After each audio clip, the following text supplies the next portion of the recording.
Rimuru and Iruma's Adventures in the Netherworld by MU1622, found on Wattpad, fanfiction.net, and Archive of Our Own. Chapter 22, Wrapping the Party Up. Rimuru Point of View. We enter the auditorium for the announcement of the top 3 battlers this year. Along the way, we run into Sabnok. He seems to be a bit bruised from a match earlier, but otherwise, he's uninjured. I know that the demons that run the infirmary can use some kind of healing magic, so they must have used it on him. The fact he's not fully healed, though, likely means Sabnok did not stick around to be fully treated. Sounds like something he'd do. I'm not exactly hopeful that we'll win anything today, considering the leader of our battler just tried to kill everyone. But the fireworks ended up being a fan favorite of the other students, so not all hope is lost.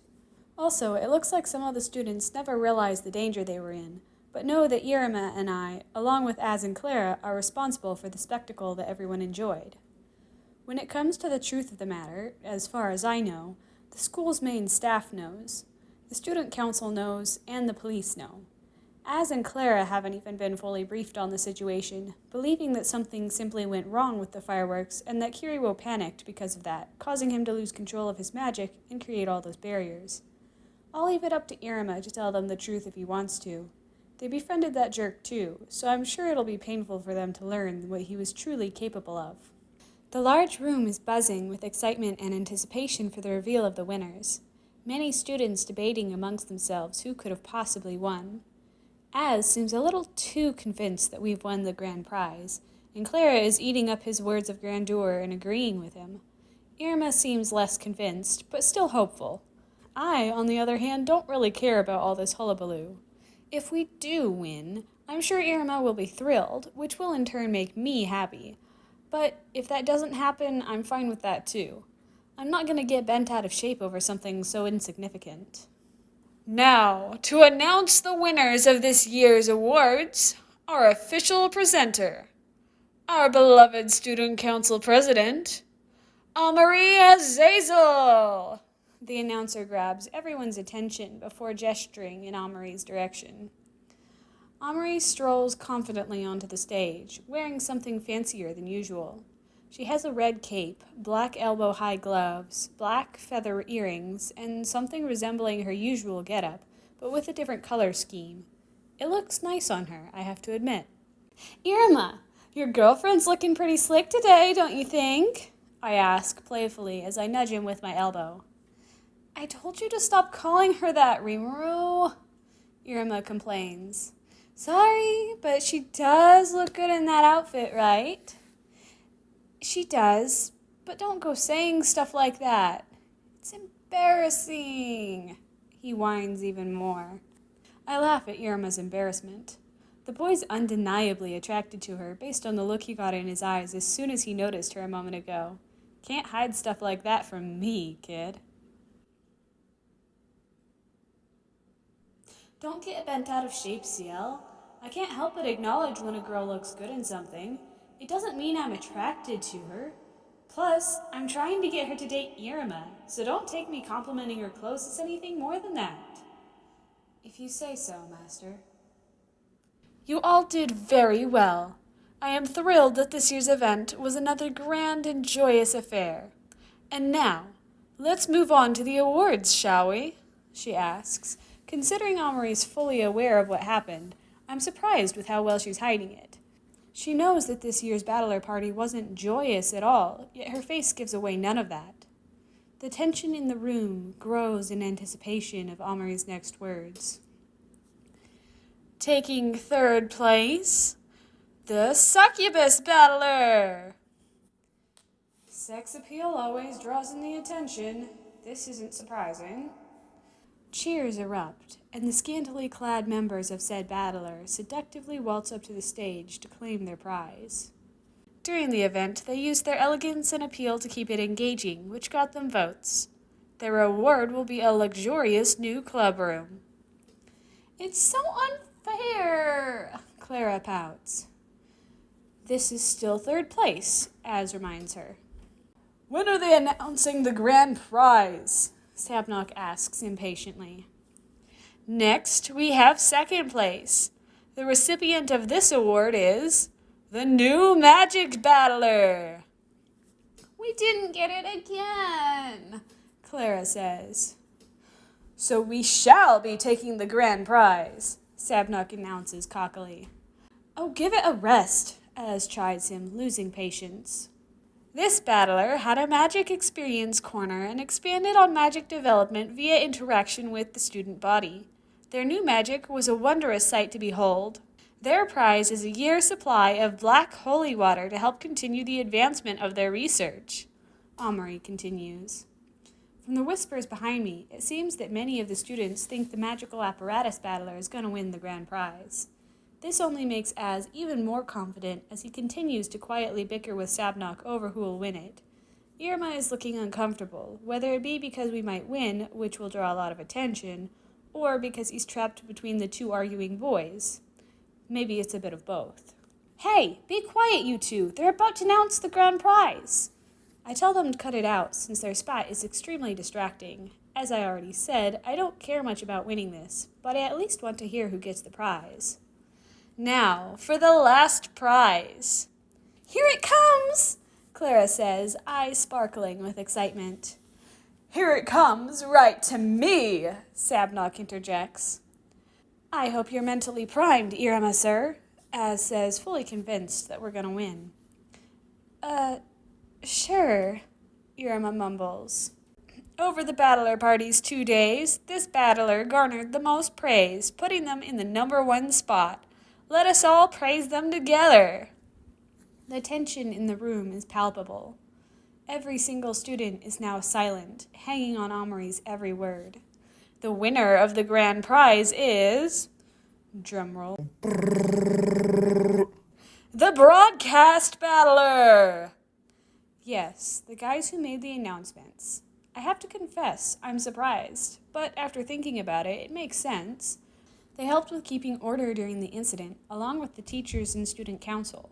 They worked alongside Professor Dolly to make sure nobody found out what was really going on. I understand why, but that doesn't mean most do.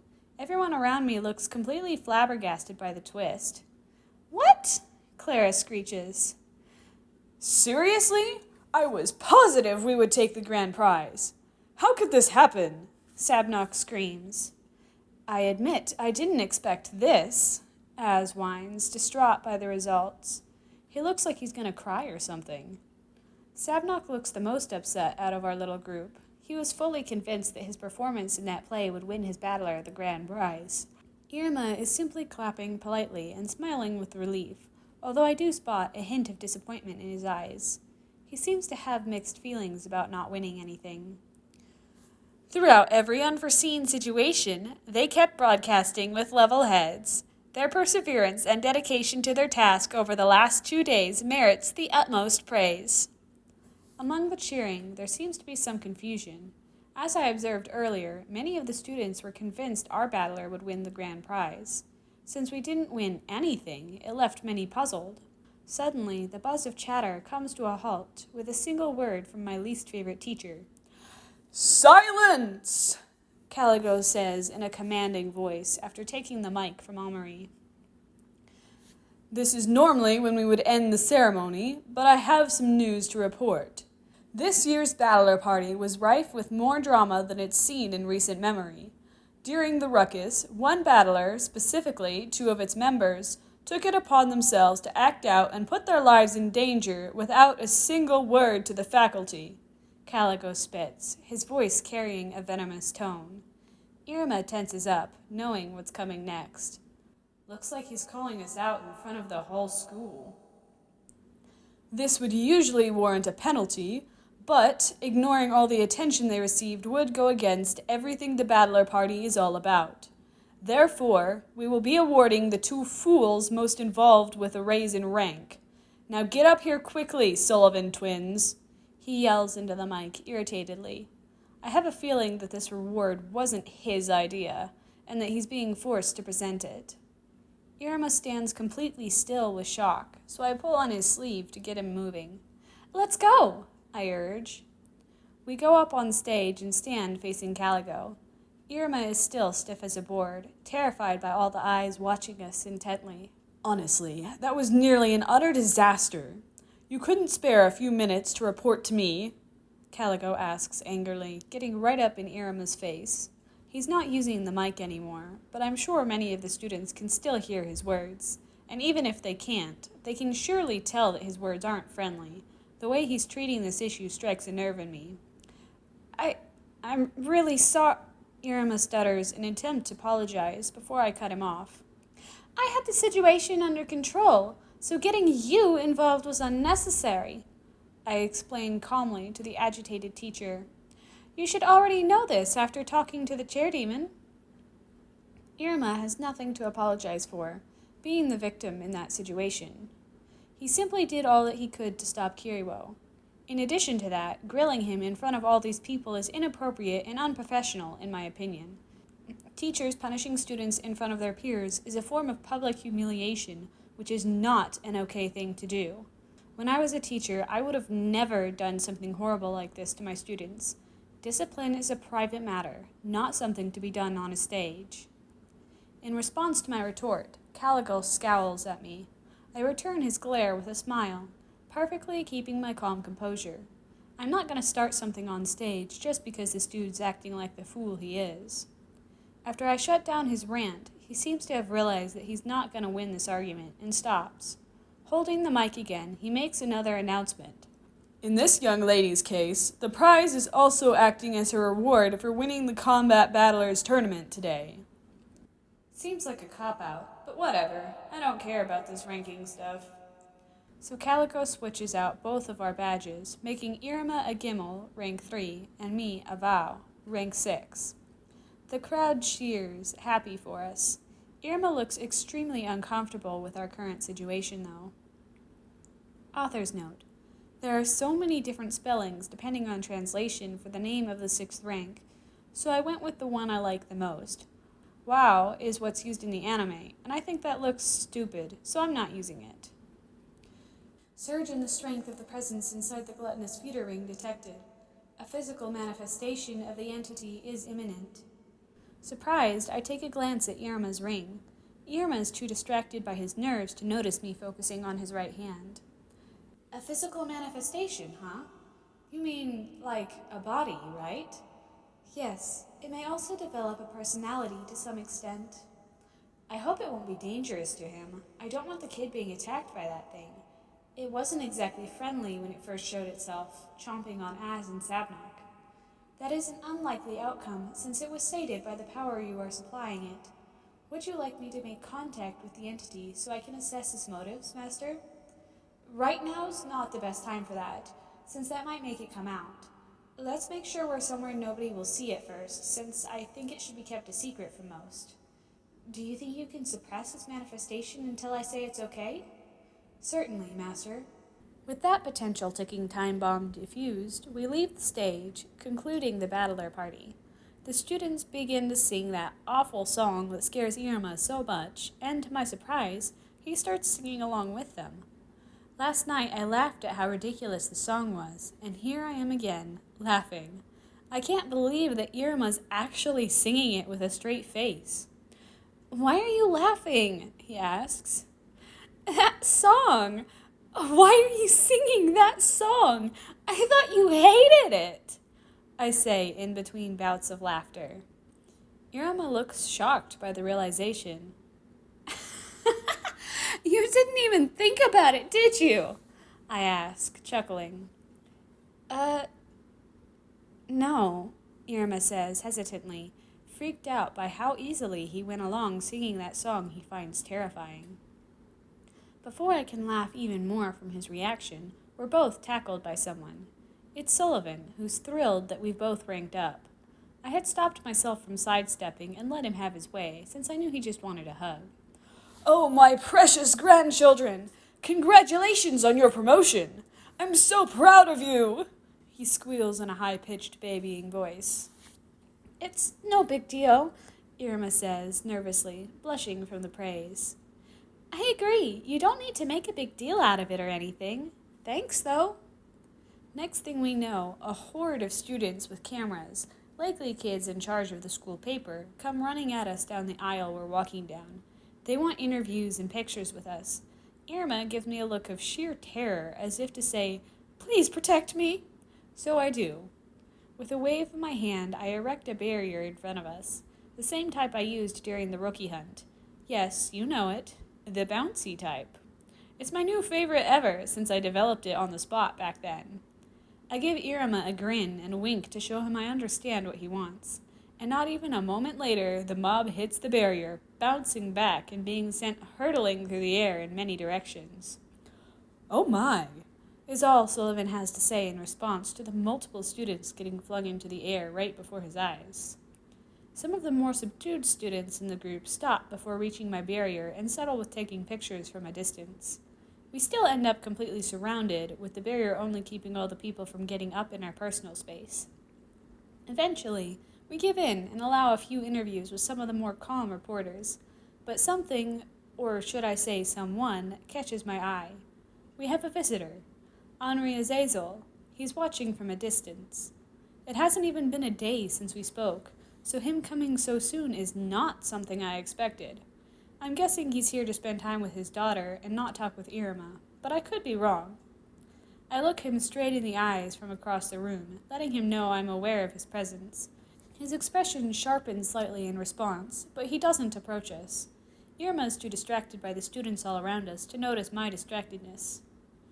Once the crowd retreats, I'm approached by someone I don't feel like talking to. It's Professor Stick-Up-His-Ass, making his glorious return after having tried to publicly humiliate Iruma a bit ago. "We need to have a serious discussion in my office.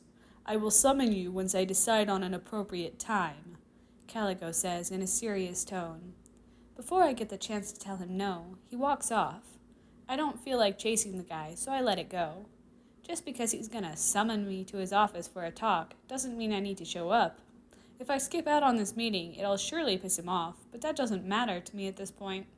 This guy's been a pain in my ass since the start of school, and I'm starting to lose patience with his nonsensical antagonism. Based on his tone, this meeting's not going to be very friendly. It's probably his way of punishing me or something, and I don't feel like dealing with that. I've already got enough on my plate. The police have an eye on me, Amori thinks I owe her a favor or something, Iruma's ring is acting weird, and now this? Yeah, no thanks. A few days later. Iruma point of view.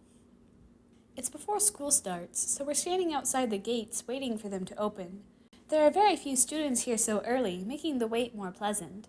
We're a little earlier than usual, since I wanted to get ahead of the crowd. Az and Clara weren't able to leave so early, so we didn't walk with them today. They were disappointed when I texted them about this, but I'm sure they'll be fine. Even though the conflict at the battler party was resolved, since then my mind keeps wandering to the subject of Kiriwo. I keep getting hung up on how much I deeply trusted him, and how brutally that trust was shattered. If I misjudged him, have I misjudged someone else, too? Do I have another friend that's tricked me? They're demons.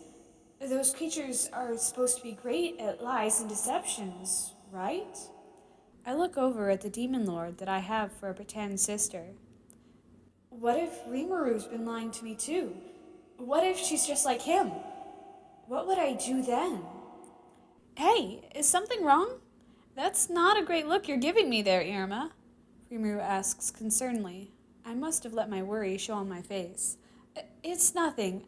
I'm just worried about a few things, that's all.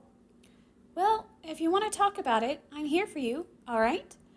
No need to be shy with me at this point, Rimuru says with a friendly smile. What if that smile is fake? Just like his was. I shake my head and do my best to brush aside my paranoid thoughts, dismissing them as just me letting my anxieties get the best of me. Rimuru point of view. I can't help but worry after seeing that look of distrust on Iruma's expression. He's been acting a bit off since the battler party, and I think I know why. Kiriwo. That asshole's actions have compromised Iruma's trust in others. I think that this is the first time he's experienced betrayal, so it's affecting him a lot. You could call what his parents did to him a betrayal, but it wasn't the same as this time. Iruma didn't have much trust in them to start with, so the impact wasn't the same as this time. Kiryu completely threw him for a loop, turning Iruma's view of him on its head. I can't blame the kid for feeling a bit paranoid for a while, but I need to nip this in the bud while it's small. Iruma, why don't we do more skill training after school today? I think you're ready to learn something new.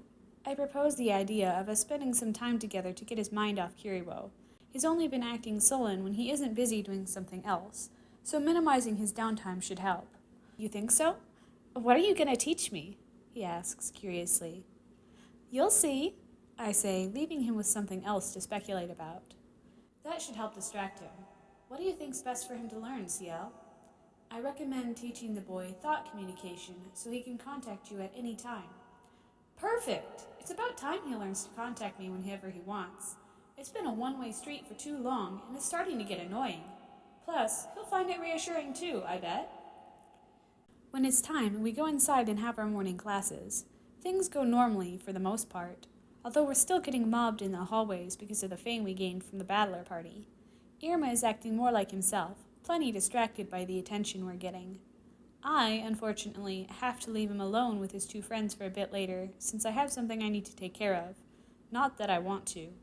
I've been dreading this for the past few days. My discussion with Omri about me owing her for some reason. Iruma's visiting with her first for their manga reading, but after they're done, it'll be my turn. Omri point of view. I am in the midst of a reading session with Iruma, joined by Rimuru's strange friend of sorts, Veldora. He's quite the loud man, laughing at an obnoxious volume at every single remotely funny moment in the story. I put up with this only because he is one of the few people here that have knowledge of and share an interest in the forbidden texts, and for one other motive. I want to get information out of this man about Rimuru. They're just too secretive of a character, well-guarded and cautious. This man, on the other hand, is quite boisterous and loose-lipped, along with being quite close to the person of interest. It should be fairly simple to extract some basic intel out of him with just a few well-aimed questions. He may grate my nerves, but he's also a potential source of valuable information, so I can't act too confrontational with him. Wahahaha! What a wonderful relationship Rin and Kakeru are developing. I can't wait to learn what happens next. I decided to segue into a topic that has been bothering me ever since I met this man. What exactly is Rimuru to him? After she's been seen with him by some students, rumors have been going around about the two of them being an item, but that doesn't seem right to me. Speaking of relationships, what exactly is yours with Rimuru, Veldora? I ask the man. We are friends, he declares. Yes, I understand, but there seems to be more to it. I can tell you two are quite close, almost like siblings. Veldora's face twists slightly with discomfort, meaning that I'm on the right track. You think? Well, we are very close friends, that's for sure, Veldora says nervously. Also, could you tell me what type of person Rimuru is, in your own words? I can't get a good grasp on her true motives. I continue to pressure him further. No can do, little girl. I might end up sharing something I shouldn't with you, and that would make Rimuru mad at me. Little girl? I am not a little girl. Also, maybe he isn't as loose-lipped as I first thought. I will have to try a different tactic than straight-up questioning. Well, if that's the case, how about I throw in something you want as payment for your words? I can give you the rest of the cookies on the platter over there, I say, pointing at a plate with a couple of dozen cookies stacked on it. They are for us to eat during reading, but I had previously limited this man to only taking 2. I've observed that he has quite the sweet tooth, so they may make a good bribe. All of them? He asks excitedly. Perfect. I've got him now. That's correct. You can have all of them if you answer a few questions for me about Rimuru, I say coercively.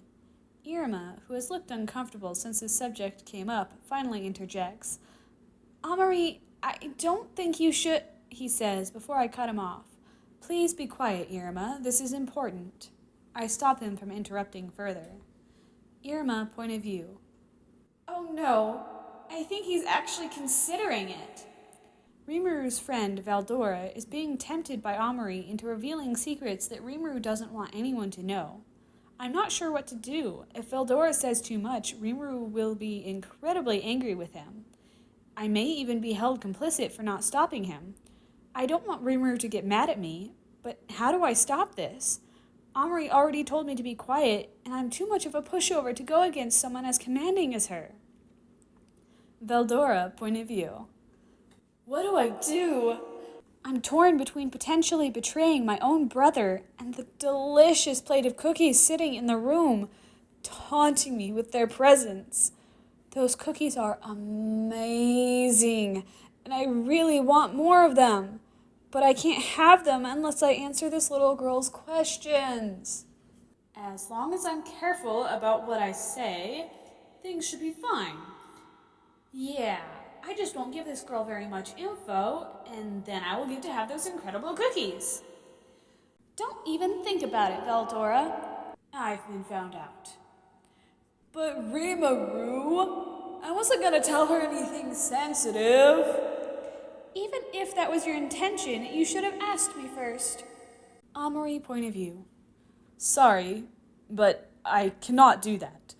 I don't reveal people's secrets in exchange for bribes. That would make me a horrible friend. Veldora refuses, yet still sounds unsure about his decision. Rimuru must have a lot of influence over him, because this doesn't seem like a decision he made purely by himself. So be it. Let's move on with the reading, Iruma. I drop the subject, realizing that my chances of making him talk are now close to 0. I can tell by his expression that he doesn't want to anger Rimuru by sharing her secrets, and I don't blame him. I've personally experienced how intimidating she can be, so if he is scared of her as well, then we won't talk about her like that. Rimuru, point of view. I poke my head in, figuratively, for one moment to check on Iruma, just to find Veldora almost being bribed into giving information to Amari about me for a plate of cookies, no less. I know that Veldora loves his desserts. I've used them to bribe him many times myself, but still, I didn't think he would bend so easily to that girl's will. She's conniving, that's for sure, but I already knew that much. I decide not to bring it up with her when we meet later, since I know that she probably didn't mean anything harmful by it, and she didn't succeed anyway. Veldora's an easy target for that kind of stuff, so she probably just saw an opportunity and took it. That's more Veldora's fault than anything. Later that day. Amari, point of view. Okay, Amari, before you tell me what favor you want, I need to know exactly what caused me to owe you one, Rimuru says annoyedly after coming to the office for a meeting. The two of us sit down in chairs facing each other. I prepared some tea for the occasion, since Rimuru seems pleased. Which Rimuru seems pleased by. It's normally reserved for my reading sessions with Iruma, but I made an exception today. I want this girl to be in as good a mood as possible, considering what I'm about to do. Certainly, that is a given. I not only had to lie to a teacher, but also make myself look incompetent in the process, all to cover for you. When I agreed to keep your secrets, I never imagined I would have to lie to the school's faculty. I emphasized the gravity of the actions I had to take the other day. Wow, this is pretty good, Rimuru says quietly to nobody after taking her first sips. She then looks up from her cup and responds to my complaint. Is it really that big of a deal? Rimuru asks, raising an eyebrow at me. Based on her lax expression, she isn't taking my complaint seriously, which is incredibly infuriating. Of course it is. I try to convince her of the severity of the situation. Why so? A little white lie here and there isn't harmful, she responds nonchalantly as she takes another sip, still not convinced. If I, the student council president, was ever caught lying to a staff member, I would lose all my credibility, my respect, I clarify. Fine, I get it. I'll do you a favor. What is it that you want from me? She asks, finally accepting what I explained was problematic. You can do this, Amari. All you have to do is ask her to join, just like Father wants. I discussed it with my father, I begin to explain. You mean Henri? Yeah, he talked with me the other day, Rimuru says in a casual tone. Yes, I am aware. Also, don't address him so casually. He is one of the 13 crowns, you know, I say, defending my father's position. It is extremely disrespectful for a teenager to address someone like him by their first name. So sorry. Mr. Azazel, is that better? Rimuru asks, sounding annoyed by my correction. That will do. Moving on. When I told him that you owed me a favor, he recommended that I recruit you, I explained to her. Recruit me? She asks, raising a skeptical eyebrow at me. Yes, I would like you to join the student council, I clarify further. Rimuru sets down her cup on the table between us, and her expression shifts into a much more serious one. She leans forward, now staring me in the eyes intensely. Why would you want that? I get the impression that you don't like me, and now you want me to work under you? Rimuru asks, now glaring at me suspiciously. I get a sinking feeling in my stomach as her eyes bore into me. Oh, crap, she's putting up her guard. I need to give her a good reason for me wanting to recruit her, otherwise she will figure out I have an ulterior motive. One wrong move could screw this up. I already know Rimuru is an extremely cautious and observant person, and now that she's got her discerning eyes trained on me, I need to be extra careful in the way I approach this subject. What happened the other day made me realize how inadequate I am, and how competent you are. As I said, my father recommended I ask you since he deemed you capable of protecting Babbles. Despite my personal feelings about you, your participation in the council would be invaluable. I butter her up in hopes that she'll be less defensive with me, but Rimuru seems to be unaffected by my flattery. No, Rimuru refuses without a moment's hesitation. Why not? I don't want to become one of your minions, she explains. How dare you call my subordinates minions? Don't call them my minions, I object. Rimuru leans back in her chair, folds her arms, and closes her eyes before she explains her perspective. But that's what they are, aren't they? You're the tyrant that rules Babbles, and the council with an iron fist, controlling people with fear. That methodology can be effective to a certain extent, but I wouldn't want to work under those conditions. My leadership is based on respect, not fear, I explain fervently, taking offense to her judgment of my authority. Fine, but the respect is sourced from fear. Lose the intimidation factor of yours, and you'll lose your footing. If that ever happens, the people you trust will turn on you in an instant. That's what happens when the respect you've earned is built on a foundation of fear. Even if you've built real trust with the people directly under you, the ones you hold authority over, the student body, will be even more reactive in a situation like that. Being a leader is tricky business. And what would you know about being a leader? I question her, knowing that she likely doesn't have as much experience as I do. Rimuru smirks slightly at my question. More than you think. I'm just trying to warn you here. Build your respect using something other than fear. Doing so would stabilize your position, she arrogantly advises me. I assure you that my position is plenty stable and not just based on fear. I affirm that I don't need her advice. If you say so, just keep what I said in mind. You should be fine as long as you never lose your edge. There's no way I would ever lose my authority over the school. She doesn't know what she's talking about. Whatever. We have gone too far off subject. Will you change your mind about joining? You still owe me a favor, after all. I say to rein in the conversation has gone in a completely different direction than expected.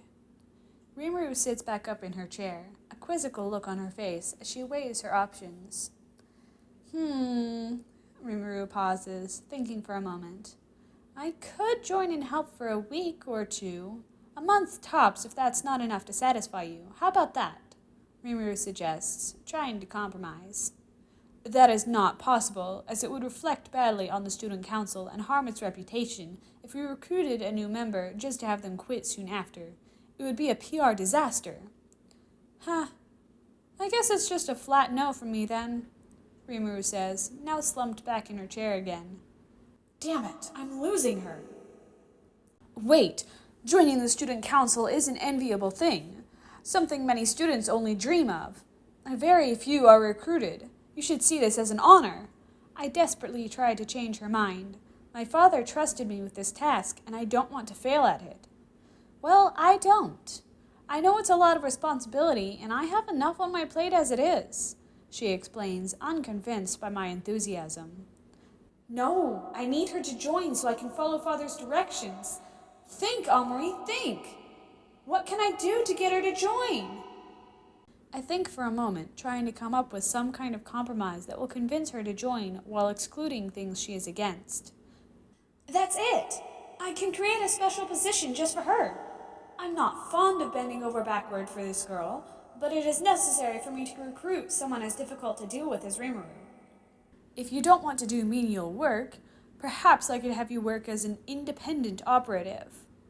Rimuru's eyes light up at the interesting-sounding fake position that I just came up with out of nowhere. Oh, what does that entail? She asks, now sitting up straight and looking interested in what I'm saying for the first time in this meeting. You will not be given the daily responsibilities as a normal member, but will still help patrol the school and keep order.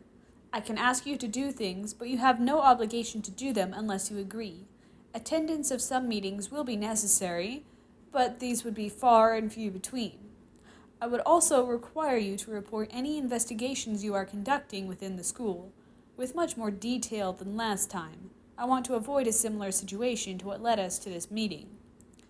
Would I get to wear one of those uniforms? You know, the black and red ones? She asks with a hint of excitement leaking into her voice. Of course you would. Hey, why does that matter to you of all things?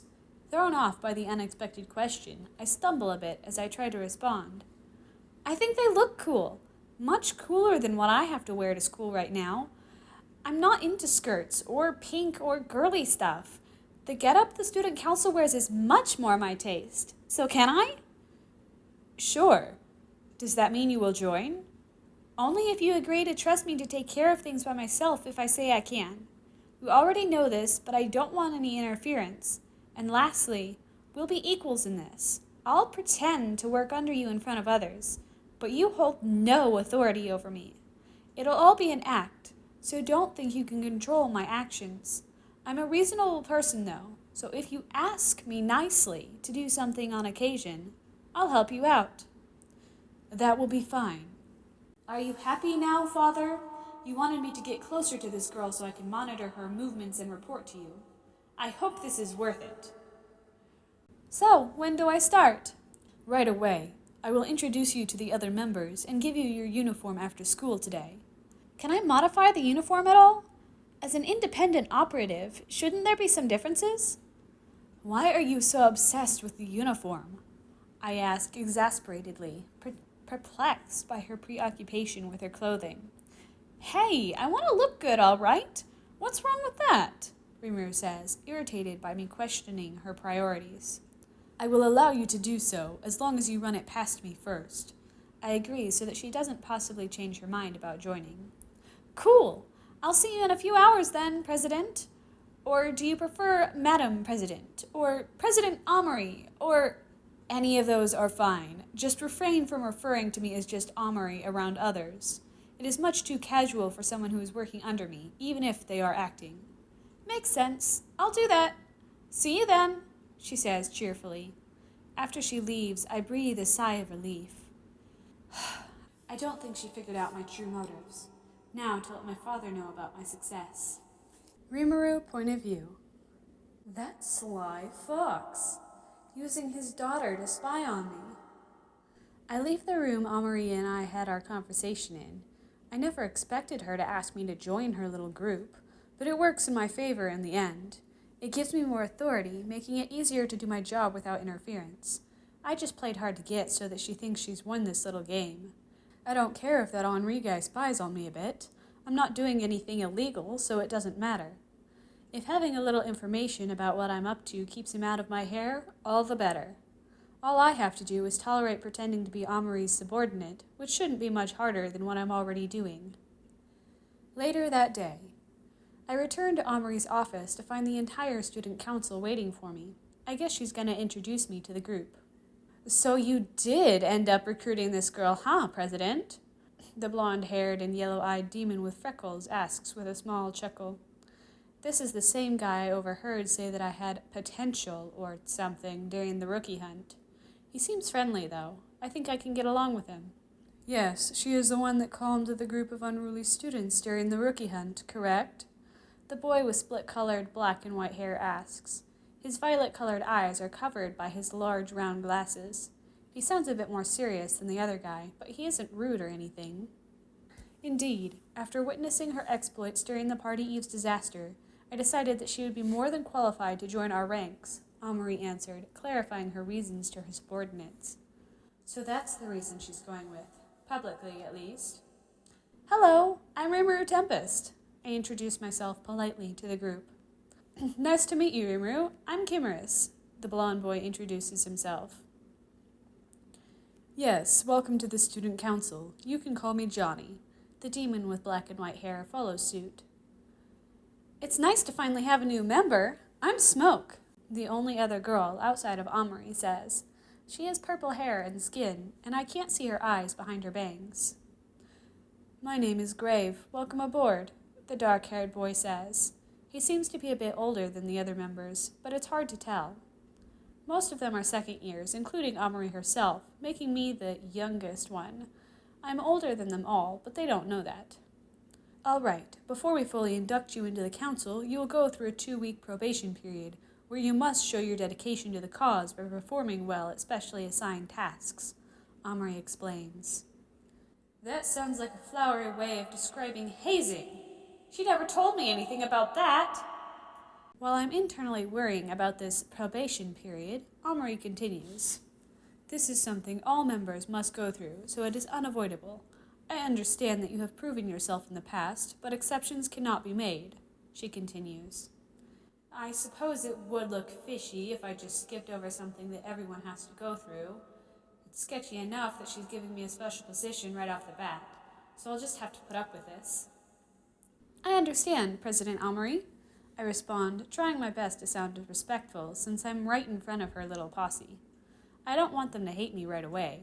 I need to get along with the kids, or it'll make the whole situation even more troublesome. Now that the introduction has been made, here's your uniform. You can either stay in the dorms with the rest of us, or report here 2 hours before school begins to perform your duties. Amari continues her spiel.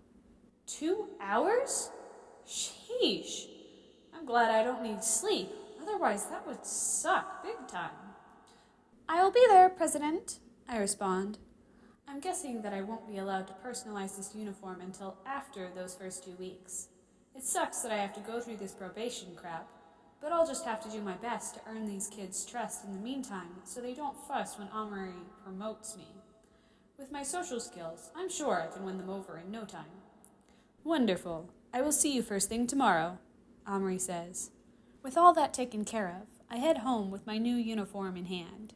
I promised Iruma that I'd spend time with him and teach him a new skill, so that's what I'm going to do. And that wraps up Chapter 22 of Rimuru and Iruma's Adventures in the Netherworld. My tongue and mouth are protesting having done this recording all in one sitting. I usually do it this way, but my mouth says no, not today. It's probably just leftover exhaustion from the week. Ended up catching overtime at work this week on top of preparing for going back to school soon. So that's been fun. It made me glad, though, that I took care of both my videos for last week on the Saturday before, because I did not have the energy any other day last week to work on them at all. Well, no, I take that back. I found 20 minutes on Monday in between taking care of stuff. And that was it. I got all of 2 seconds done on the next reaction video. Anyways, I hope that you have had a wonderful week, my lovelies, and that you enjoyed this next chapter. I will see you all next week. Bye-bye.